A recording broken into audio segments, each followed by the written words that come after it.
સામાન્ય રીતે કોઈ પણ મંદિરનું બાંધકામ અને તેની બનાવટ લગભગ એક સરખી હોય છે, પણ ખેડ બ્રહ્માના બ્રહ્માજીના મંદિરનો આકાર, બાંધકામ અને બનાવટ વિશિષ્ટ પ્રકારના છે. કેટલાય શ્રદ્ધાળુઓ માટે બ્રહ્માજીનું મંદિર આસ્થાનું કેન્દ્ર બની રહ્યું છે. મંદિર આસપાસના વિસ્તાર સહિત રાજસ્થાન, મહારાષ્ટ્ર તેમજ અન્ય રાજ્યોથી લોકો બ્રહ્માજીના મંદિરે દર્શન કરવા આવે છે.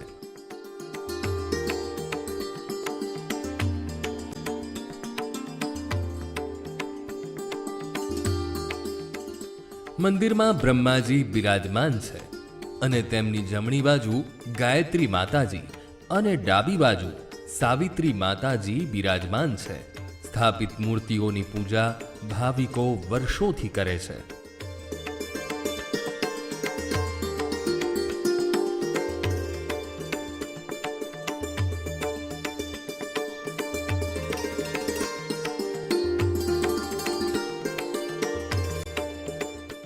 સવાર સાંજ 2 ટાઈમ પૂજા આરતી અને આખો દિવસ લગભગ યાત્રાળુઓથી મંદિર અવારનવાર ચાલુ જ રહે છે.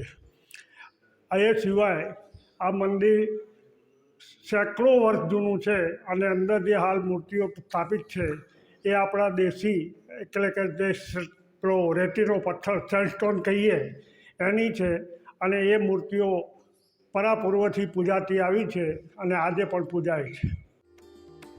ભગવાન બ્રહ્માજીનું સમગ્ર ગુજરાતમાં એક જ મંદિર હોવાને પગલે લોકો વિશેષ શ્રદ્ધા સાથે દર્શનાર્થે આવે છે. મંદિરે પ્રતિ દિવસ 100થી લઈ 500 જેટલા લોકો નિયમિત રૂપે દર્શન કરવા આવે છે અને લોકોને શ્રદ્ધા સાથે મંદિર પ્રત્યે અતૂટ વિશ્વાસ છે.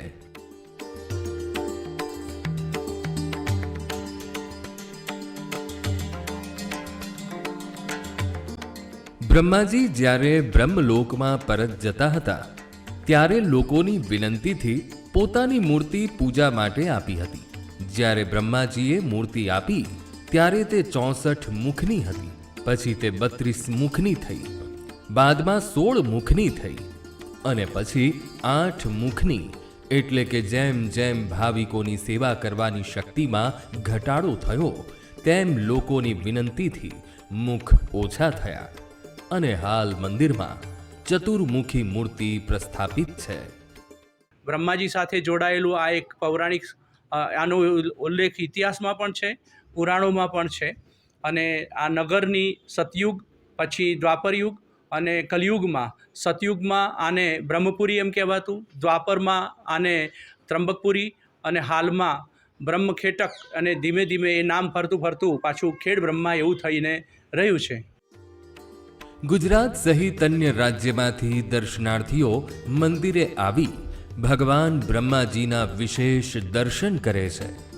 સાથોસાથ ખેડ બ્રહ્મા સહિત આસપાસના વિસ્તારોમાં કોઈ પણ દીકરા કે દીકરીના લગ્ન હોય તો ગણેશ સ્થાપન બાદ બ્રહ્માજીના દર્શન કરવાની ટેક છે, જેના પગલે દરેક વ્યક્તિ આજે ભગવાન ગણેશના દર્શન બાદ નિયમિત ભગવાન બ્રહ્માજીના દર્શન કરે છે.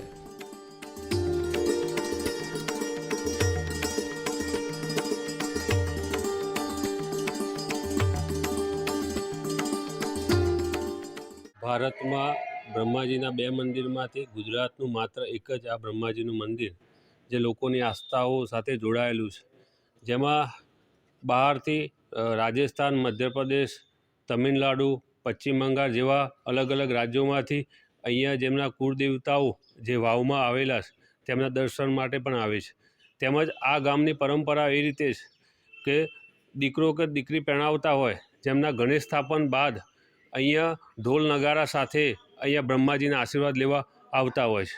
ત્યારબાદ સારું કામ કરવા જતા હોય ત્યારે ખેડ બ્રહ્માના લોકો અહીંયા બ્રહ્માજીના આશીર્વાદ લઈ અને જતા હોય છે. સાથે અહીંયા વરઘોડું આવતું હોય તો પણ અહીંયા વરરાજા હોય તેમના પણ અહીંયા દર્શન કરાવવાનો એક રિવાજ છે. આ રીતે આ નગરને અને સમગ્ર દેશ વિશ્વના લોકોને પણ અહીંયા આ સ્થાન પ્રત્યે આસ્થા જોડાયેલી છે. ખેડ બ્રહ્મા પૌરાણિક નગર છે અને તેનું અસ્તિત્વ આજે પણ આ ભૂમિમાંથી મળી આવે છે. ખેડ બ્રહ્માનગરીમાં મહત્વનું મંદિર બ્રહ્માજીનું છે. બ્રહ્માજીએ આ પવિત્ર ભૂમિને સોનાના હળથી ખેડી હતી, એટલે બ્રહ્માની ખેડ કહેવાઈ, અને બ્રહ્માની ખેડ એટલે જ ખેડ બ્રહ્મા. ખેડ બ્રહ્મામાં બ્રહ્માજીના મંદિર પાસે એક વાવ આવેલી છે, જેને બ્રહ્મવાપી તીર્થ અને ગોત્ર તીર્થ પણ કહે છે. સ્થાનિક લોકો અને ઇતિહાસકારોના કહેવા પ્રમાણે બ્રહ્માજીની પ્રતિમા આ જ વાવમાંથી મળી આવી છે. વાવમાં ગોત્ર દેવતાઓની દેરીઓ આવેલી છે, અને ખેડ બ્રહ્માના બ્રાહ્મણો તથા વૈશ્યોની ગોત્ર દેવતાઓની દેરીઓ હોવાનું મનાય છે.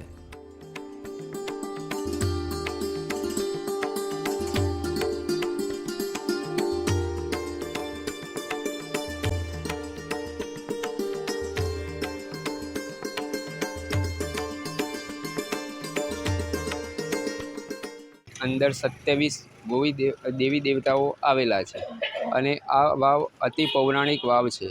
અંદર જે 27 દેવી દેવતાઓ છે તે અંદર તામિલનાડુ, ઉત્તર પ્રદેશ ત્યાંના લોકોના દેવી દેવતાઓ છે, પોતાની માનતા બાધા પૂરી થાય તો એ બાધા અહીંયા કરવા આવે છે. અને આ વાવ સાબરકાંઠાની અંદર પહેલા નંબરની આ વાવ આવેલી છે. 27 જેટલી દેરીઓનો ઉલ્લેખ બ્રાહ્મણત્ય માર્કંડ નામના ગ્રંથમાં છે.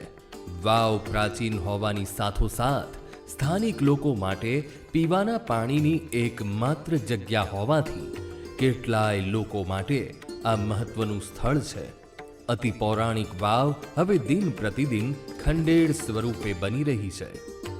કોઈ પણ મંદિરમાં સ્થાનિક ભક્તોનું અનેક મહત્વ હોય છે, તેમજ મંદિરમાં ભગવાનની પ્રતિમા સાથે તાદાત્મ્ય સધાયેલું હોય છે. ત્યારે ખેડ બ્રહ્મા મંદિરે નિયમિત દર્શનાર્થીઓ આવે છે. સાથોસાથ તેમની માનતાઓ પણ પૂર્ણ થાય છે, જેથી સ્થાનિક વિસ્તાર માટે આ મંદિર આસ્થાનું કેન્દ્ર બની રહેલું છે. અને એક આ બ્રહ્માજીનું મંદિર છે, એ પણ મૂર્તિ મસ્ત છે, અને કોઈ માનતા માને તો એની મનોકામના પૂરી થાય છે. અને મોટા વડીલો પણ દર્શન કરવા આવે છે, નાના બાળકો પણ આવે છે દર્શન કરવા. અહીંયા જે માનતા માનો એ પૂરી થશે તમારી. મારી બી માનતા પૂરી થાય છે. ગુજરાતભરમાં બ્રહ્માજીનું એક જ મંદિર હોવાના પગલે ભક્તજનોમાં વિશેષ મહત્વ રહેલું છે. સ્થાનિક દર્શનાર્થીઓ સહિત શ્રદ્ધાળુઓ માટે માનતા માનવા સહિત પૂરી કરવાનું આ મંદિર प्रत्यक्ष साक्षी पूरी રહ્યું છે। के बारे में सुना है कि भारत में जो दो ही मंदिर हैं, तो एक इधर खेड़ ब्रह्मा में है, सोच के हम दर्शन करने आए तो बहुत अच्छा लगा कि जो मंदिर दो ही है, इसका एक मंदिर इधर है तो हमको दर्शन होने का एक सौभाग्य मिला है, ऐसा सोचता हूँ मैं। वो ऊपर वाले की इच्छा है तो ही होता है, तो हमारा नसीब है कि हम आज दर्शन कर रहे हैं इधर। બ્રહ્માજીના મંદિરની બાજુમાં નવગ્રહના મંદિર આવેલા છે। ઘણા ભાવિકો નવગ્રહની ખાસ પૂજા કરવા મંદિરે આવે છે। મંદિર પરિસરમાં હનુમાનજીની પ્રતિમાનું પણ સ્થાપન કરવામાં આવ્યું છે। હનુમાનજીની મૂર્તિમાં આમ તો ડાબી બાજુમાં પનોતી દબાવેલી હોય છે, પણ બ્રહ્માજીના મંદિરમાં જમણી બાજુમાં પનોતીને દબાવીને હનુમાનજી ઊભા હોય તેવી પ્રતિમા રાખવામાં આવી છે। ગુજરાતમાં આવી મૂર્તિ ક્યાંય નથી, મોટી મૂર્તિ છે અને અહીંયા બધા માનતાઓ પૂર્ણ કરવા આવે છે। નાના મોટા ગામના દરેક ઉંમરવાળા બધા જ દર્શન કરવા આવે છે અને કોઈની બાધા માનતા હોય તો પૂર્ણ થાય છે। અને અહીંયા એક હનુમાનજીનું પણ મંદિર છે, મંગળિયા હનુમાન કહેવાય છે, અને એમને જમણા પગે પનોતી છે, આમ બીજાને હોય છે ડાબા પગે હોય છે, પણ હનુમાનજીને જમણા પગે પનોતી છે, એટલે આ પણ એક જોવાલાયક હનુમાનજીનું મંદિર છે અને બહુ સરસ મંદિર છે અને બહુ લોકો આવે છે દર્શન કરવા માટે। કહેવાય છે કે મંદિરમાં મંગળા હનુમાનજી છે। મંગળવારના દિવસે હનુમાનજીની વિશેષ પૂજાનું મહત્વ રહેલું છે। બ્રહ્માજીના મંદિરની બહારની બાજુમાં બ્રહ્માજી સહિત દેવી દેવતાઓની સુંદર કોતરણીવાળી મૂર્તિઓ આવેલી છે। વર્ષો જૂની કોતરણીથી સજ્જ બ્રહ્માજીનું મંદિર ઇતિહાસની સાક્ષી પુરાવે છે। સ્થાનિક ભક્તજનો કોઈ પણ શુભ કાર્ય કરવાની શરૂઆત કરે તો પહેલા ગજાનંદને યાદ કરી બીજા નંબરે ભગવાન બ્રહ્માને યાદ કરે છે।